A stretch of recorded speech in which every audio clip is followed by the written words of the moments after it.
नमस्कार, मी सुवर्णाच फॅशन क्लबमध्ये तुमचे खूप खूप स्वागत। आज आपण जे पैठणीचे ब्लाऊज आहे ते पैठणीचे ब्लाऊजची डिझाईन पाहणार आहोत। गळ्याला डिझाईन आलेली आहे आणि साईडला बाहीला आलेली आहे, दोन्ही साईडचा बाहीला आलेला आहे आणि काठ जो आहे तो पुढच्या साईडला एक्स्ट्राचा आहे आणि पाठीला काहीच काठ नाही आहे, पाठीच्या साईडला काठ दिलेला नाही आहे। तर आपण कुठलाही काठही वाया जाऊ देणार नाहीत आणि डिझाईनही कुठलीही वाया न जाऊ देता आपण याची शिलाई करणार आहोत। ब्लाऊज खूप सुंदर होणार आहे।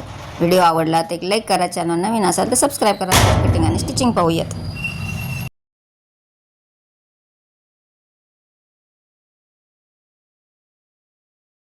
अस्तर जे आहे ते एकदम परफेक्ट असे कट केलेले असते आणि वरचे जे मेन फॅब्रिक आहे ते जसे तुमच्या ब्लाऊजच्या डिझाईननुसार जसे ॲडजस्ट होईल तसे त्या पद्धतीने ठेवून घेऊन कट करून घ्यायचे। आम्ही पूर्ण ब्लाऊज जे आहे ते कट केले। आता हे कटोरी जी काढल्यानंतर समोरचा जो काठ उरतो तोही आपल्याला वाया जाऊ द्यायचा नाही आहे, तोही काठ कट करून मी बॅक साईडला लावणार आहे। चला, आपली कटिंग तर झालेली आहे, चला आपण त्याची डिझाईन कशी बनवायची ते पाहूयात। हा खूप सुंदर गळा आहे, पण आपल्याला खालच्या साईडला काठही दिलेले नाहीत आणि गळाही खूप छोटा आहे। तर गळा कस्टमरचा गळा खूप मोठा आहे, त्यामुळे आपल्याला चला तर ती डिझाईन कशी करायची।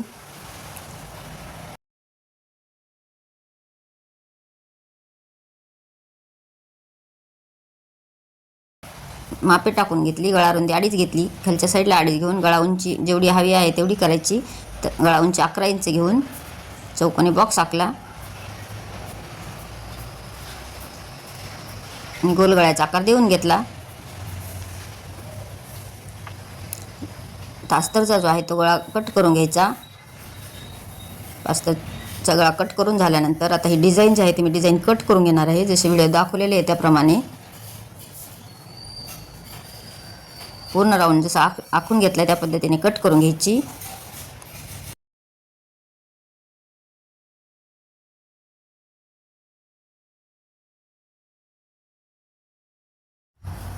डिझाईन कट झालेली आहे। आता त्याच्या बरोबर मधोमध दोन भाग करून घ्यायचे।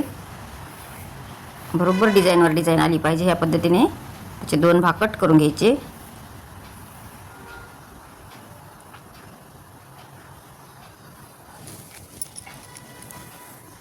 आपली डिझाईन कट झालेली आहे। आता आपण जे मेन अस्तर आणि मेन फॅब्रिक जे आहे ते जॉईन करूया। तर जॉईन करण्यासाठी पहा, आपली डिझाईन कपड्याचा जो भाग आहे तो ॲडजस्ट होत नव्हता, त्यामुळे मी मधोमध कट करून घेतला आणि जसे व्हिडिओ दाखवले त्याप्रमाणे जॉईन करून घ्यायचे।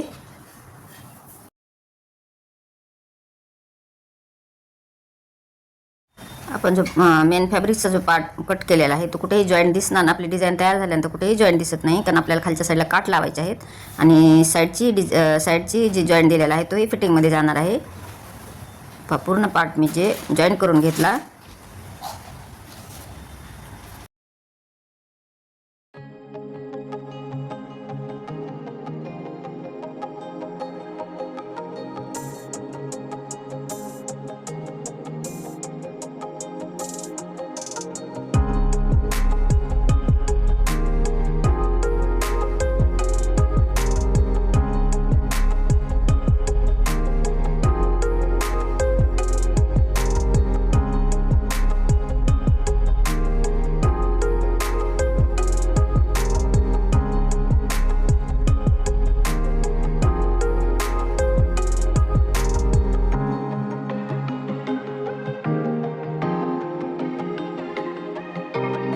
मी पूर्ण पार्ट जॉईन करून घेतल्यानंतर एक्स्ट्राचे जे कापड आहे ते कट करून घेतले।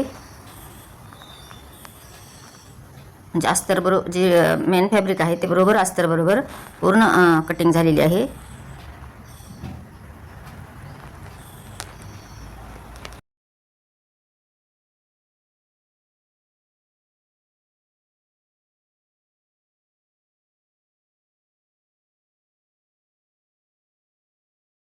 जेवढे साईडला कमी पडत होते तेही मी मेन फॅब्रिक आहे ते जॉईन करून घेतलेले आहे। आपल्याला याला पायपिंग करायची आहे, तर मी रेडीमेड पायपिंगचा वापर केलेला आहे। रेडीमेड पायपिंग ठेवून गळ्याला जे आहे ते पायपिंग करून घेऊयात।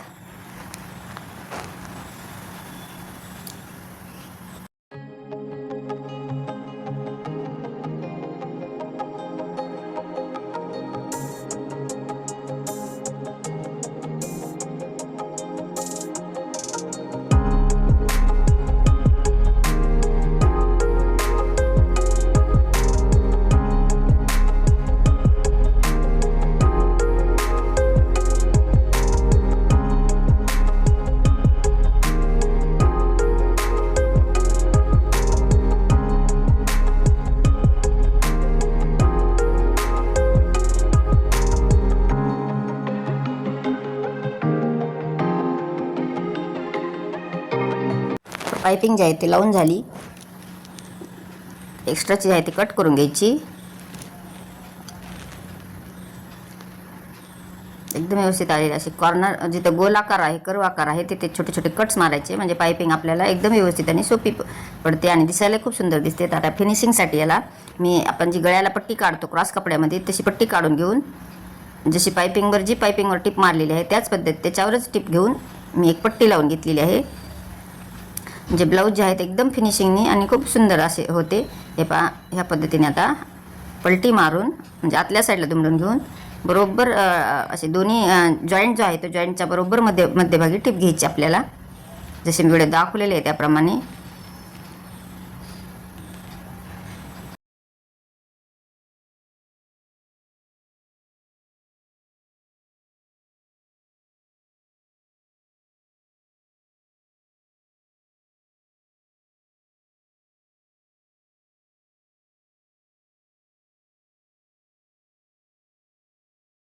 पायपिंगवर जी आहे ती टिप मारून झाली. आता जी आपण पट्टी लावली होती आतल्या साईडला, ती आतल्या साईडला अशी व्यवस्थित एकदा दुमडून घेऊन आपण पूर्ण त्या गळ्याला टिप मारून घेणार आहोत, जसे मी व्हिडिओ दाखवलेले आहे त्याप्रमाणे.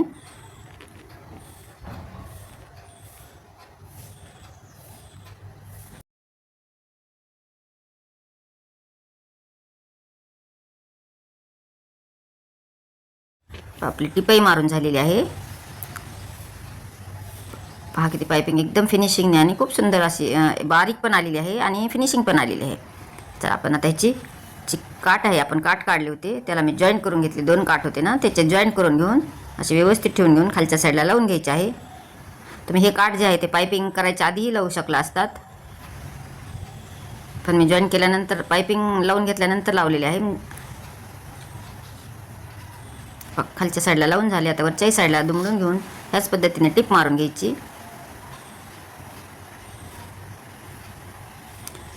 म्हणजे आपला काठही वाया गेला नाही आणि डिझाईनही खूप सुंदर तयार झाली.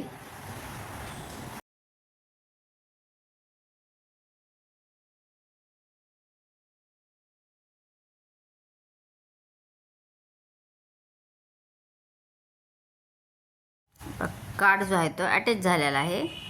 आता पाठीचे टक्स मारून घ्यायचे.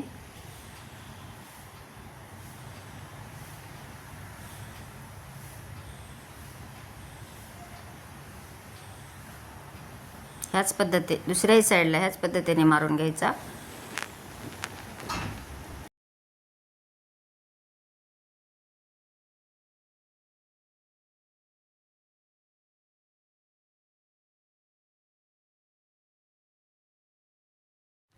दोन्ही साईडचे टक्स मारून झाले. आता जी खालची पाठीची पट्टी आहे ती लावून घ्यायची.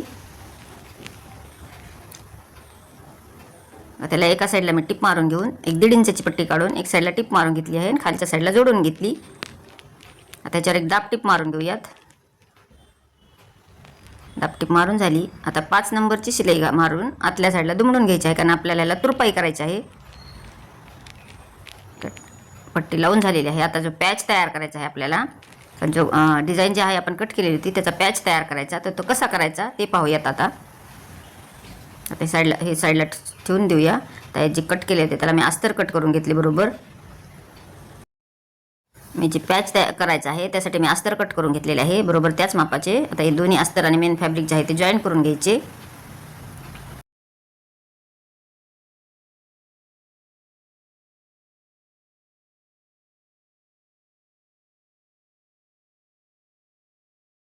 हे अस्तर जॉईन केल्यानंतर एक्स्ट्राचे जे कापड आहे ते कट करून घेतले. आता याला आपल्याला गोल्डन कलरची पायपिंग लावायची आहे, तर ती पायपिंग लावून घ्यायची.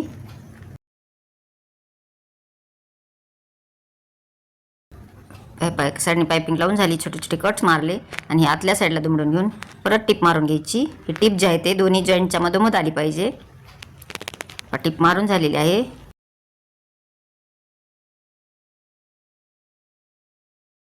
दोन्ही पॅच ह्याच पद्धतीने तयार करून घेतले. आता आपण हे ब्लाऊजला जॉईन करूयात.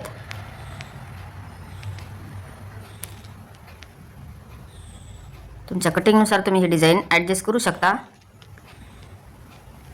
व्यवस्थित ठेवून घेऊन पिन लावून घ्यायची आणि आपल्याला जी आहे ती शिलाई मारून घ्यायची आहे.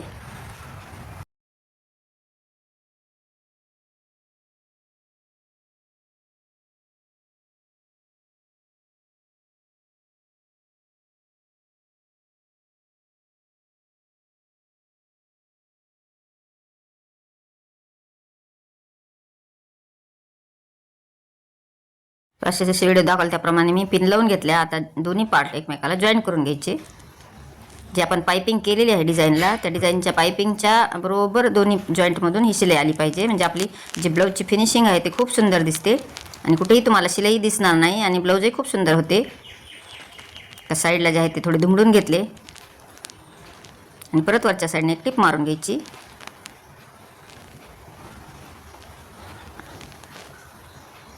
दोन्ही साईडला मी ह्याच पद्धतीने टिपा मारून घेणार आहे. जॉईन म्हणजे दोन्ही पार्ट पॅच जे आहे ते जॉईन करून घेणार आहे.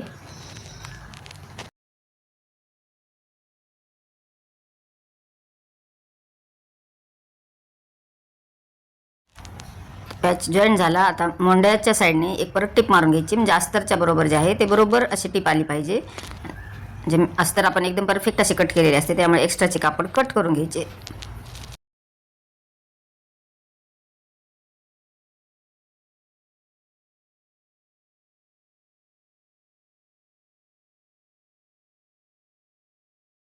एक पॅच जो आहे तो जॉईन झालेला आहे. त्याच पद्धतीने दुसराही पॅच जो आहे तो जॉईन करून घ्यायचा.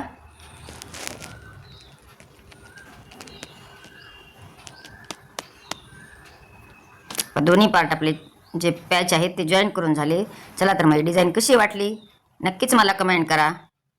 तुम्ही अशा पद्धतीने कधी डिझाईन तयार केली होती का, ही मला कमेंट करून सांगायला विसरू नका. आणि तुमच्या काही शंका असतील तर तेही विचारा. बघा आपला काठही वाया गेला नाही आणि डिझाईनही खूप सुंदर तयार झाली.